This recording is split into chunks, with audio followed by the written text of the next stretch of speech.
नमस्कार आप सभी को क्राइम रिपोर्टेड के 13th एपिसोड में आपका बहुत बहुत स्वागत है। उम्मीद करता हूँ आप सभी सेफ होंगे, स्वस्थ होंगे।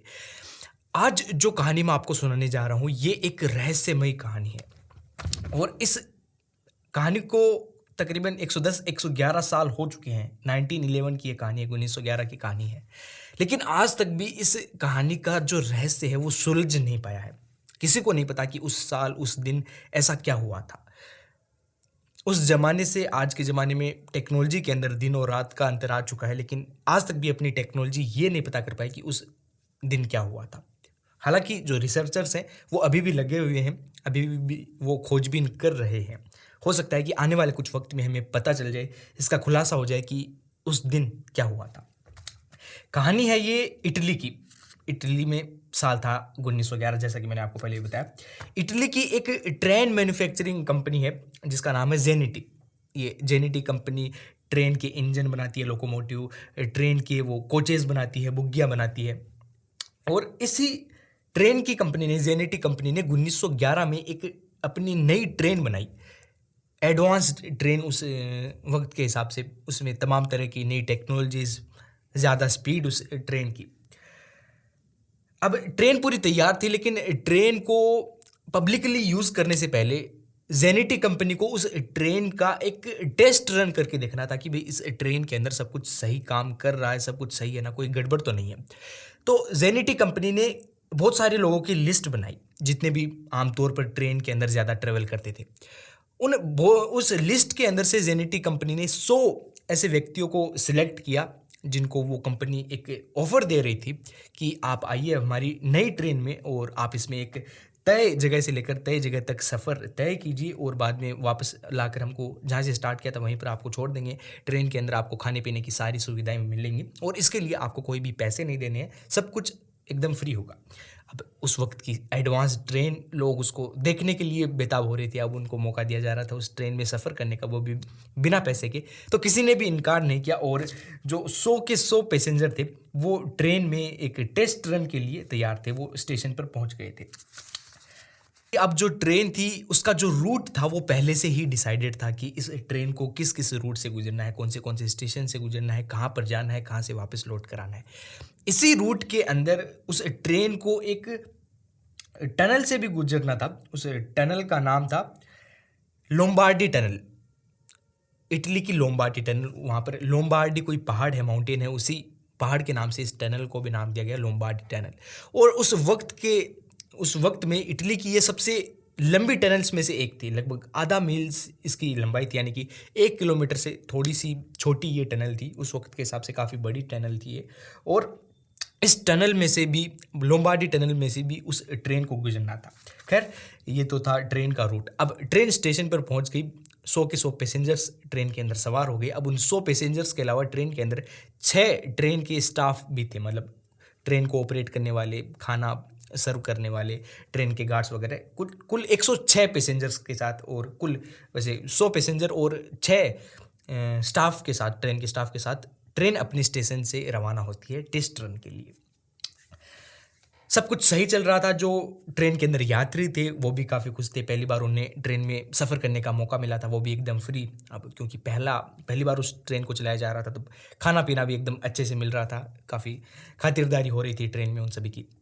साथ में जो ट्रेन के ड्राइवर्स थे वो भी काफ़ी खुश थे क्योंकि ट्रेन जैसा सोचा था उसी हिसाब से चल रही थी। ट्रेन में कोई भी गड़बड़ी नहीं थी, सब कुछ स्मूथली चल रहा था। और उस वक्त नई ट्रेन्स को देखने का थोड़ा एक्साइटमेंट रहता था बाकी लोगों में। तो जिधर से भी वो ट्रेन गुजरती वहाँ पर ट्रैक के साइड में लोग इकट्ठा हो जाते उस ट्रेन को देखने के लिए। सब कुछ चल रहा था, एकदम सफ़र आराम से चल रहा था। अब ट्रेन अपना सफ़र तय करती करती उस लोम्बार्डी टनल के पास पहुँच जाती है। लोम्बार्डी टनल के अंदर ट्रेन दाखिल होती है, अंदर जाती है लोम्बार्डी टनल के। कई देर बीत जाती है।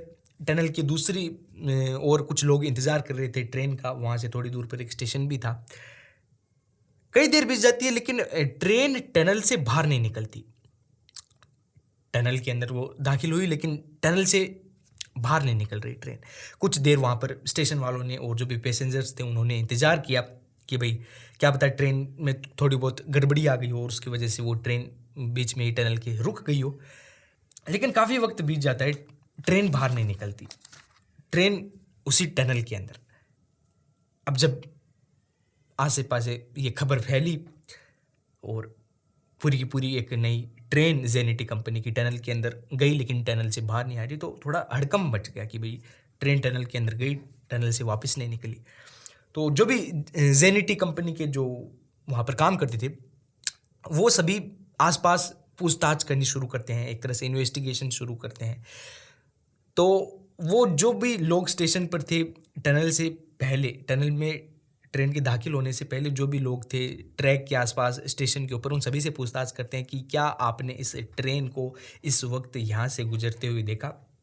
सभी ने कहा कि हाँ, हमने इस वक्त इस जेनिटी कंपनी की नई ट्रेन को यहाँ से गुजरते हुए देखा। ट्रेन टनल से पहले जितने भी लोग थे सभी ने ट्रेन को टनल के तरफ जाते हुए देखा, लेकिन टनल के बाहर आते हुए किसी ने भी ट्रेन को नहीं देखा। सभी से पूछताछ कर ली, किसी ने भी ट्रेन को टनल से बाहर निकलते हुए नहीं देखा। अब ये तो पता चल गया था कि जो ट्रेन है वो टनल के अंदर ही है, क्योंकि टनल के अंदर गई, टनल से बाहर नहीं निकली, यानी कि जो भी कुछ है वो टनल के अंदर ही है। फटाफट कुछ लोगों की एक टीम तैयार की जाती है और वो टीम टनल के अंदर जाती है। अब उन्होंने सोचा कि भाई टनल के अंदर, पहाड़ पर टनल बनी हुई है, तो हो सकता है टनल के अंदर कोई गड्ढा हो गया हो, कोई सुराख हो गया, उसके अंदर ट्रेन चली गई हो, कोई एक्सीडेंट हो गया हो, या फिर बीच में ट्रेन रुक गई हो, जो कम्युनिकेशन के साधन है वो काम ना कर रहे हो, और भी कई तरह की चीज़ें हो सकती हैं। वो जो टीम थी लोगों की जो ट्रेन की तलाश करने टनल के अंदर गई थी, वो काफ़ी देर तक इधर उधर खोजते हैं ट्रेन को, लेकिन उनको कहीं पर भी ट्रेन नहीं मिलती, ट्रेन का कोई भी सुराग नहीं मिलता, कोई भी ऐसा एविडेंस नहीं मिलता कि ट्रेन यहाँ पर थी या नहीं थी। और ट्रेन कोई वो छोटी मोटी चीज़ तो थी नहीं, एक पूरी ट्रेन, उसके साथ में 3 कोचेज़, एक इंजन, उसके अंदर 106 लोग सवार। उनको पूरी टनल के अंदर कहीं पर भी कोई भी ट्रेन या फिर ट्रेन का कोई भी सुराग नहीं मिला। जब ये बात बाहर निकली, मीडिया में आई, तो और भी चारों तरफ हड़कंप मच गया कि पूरी की पूरी ट्रेन गायब हो गई। क्योंकि अभी तक ऐसा था कि टनल के अंदर ट्रेन है, लेकिन अब टनल के अंदर भी ट्रेन नहीं है, ट्रेन गायब हो चुकी है। फटाफट कुछ लोगों की एक टीम तैयार की जाती है, एक इंक्वायरी बिठाई जाती है। इंक्वायरी के अंदर वो जितने भी कुछ जैसा भी कुछ हो सकता है उसकी एक लिस्ट बनाते हैं और उन सभी जगह पर उन सभी तरीक़ों से सर्च करते हैं, लेकिन कहीं पर भी कोई भी ट्रेन का सुराग नहीं मिलता। अब इसी दौरान जब ये बात मीडिया में गई, अखबारों में छपी, टीवी तो खैर इतने होते नहीं थे उस टाइम तक, तभी कुछ 2 लोग निकलकर सामने आए। उन 2 लोगों को ये कहना था कि हम भी उन 100 पैसेंजर्स में से 2 थे जो उस ट्रेन के अंदर सवार थे, आप लिस्ट के अंदर हमारा नाम चेक कर लीजिए। जब उनका लिस्ट के अंदर नाम चेक हुआ तो वाकई में वो दोनों उस ट्रेन के अंदर सवार थे। अब उन दोनों ने एक बयान दिया। उन दोनों ने कहा कि ट्रेन के अंदर सफ़र काफ़ी अच्छा चल रहा था, कोई भी दिक्कत नहीं थी, लेकिन जैसे ही ट्रेन उस लोम्बार्डी टनल के अंदर दाखिल होने वाली थी, जैसे ही वो उस टनल के अंदर गई, अचानक से एक ज़ोरदार धमाका हुआ, और जैसे ही धमाका हुआ चारों तरफ सफ़ेद रंग का धुआं हो गया। हम दोनों थोड़े घबरा गए और हम गेट के बाजू में बैठे थे, तो हम हाथों हाथ तुरंत उस गेट से नीचे कूद गए और ट्रेन के बाहर निकल गए। अब जब उनका थोड़ा मेडिकल जांच हुई, उनको हॉस्पिटल ले जाया गया, तो पता चला कि इन दोनों की मानसिक हालत ठीक नहीं है, मानसिक रूप से वो सही नहीं है। और जो भी उन्होंने कुछ बताया उसका कोई दूसरा एविडेंस नहीं था, कोई दूसरा गवाह नहीं था जिसने भी ऐसा कुछ देखा हो, सफ़ेद कलर का धुआं, कोई ज़ोरदार धमाका सुना हो। और उनकी क्योंकि मानसिक हालत भी ठीक नहीं थी, और जैसा उन्होंने कहा वो कहीं से भी उनको ठीक नहीं लग रहा था, एकदम सच नहीं लग रहा था, तो इनके बयान से कोई भी फ़ायदा नहीं हुआ ट्रेन की खोज में। अब इसी वक्त जब ये 2 बयान दे रहे थे, उसी वक्त क्योंकि अब ये चारों तरफ खबर फैल चुकी थी, तो मेक्सिको से एक खबर आती है, ये बात थी इटली की।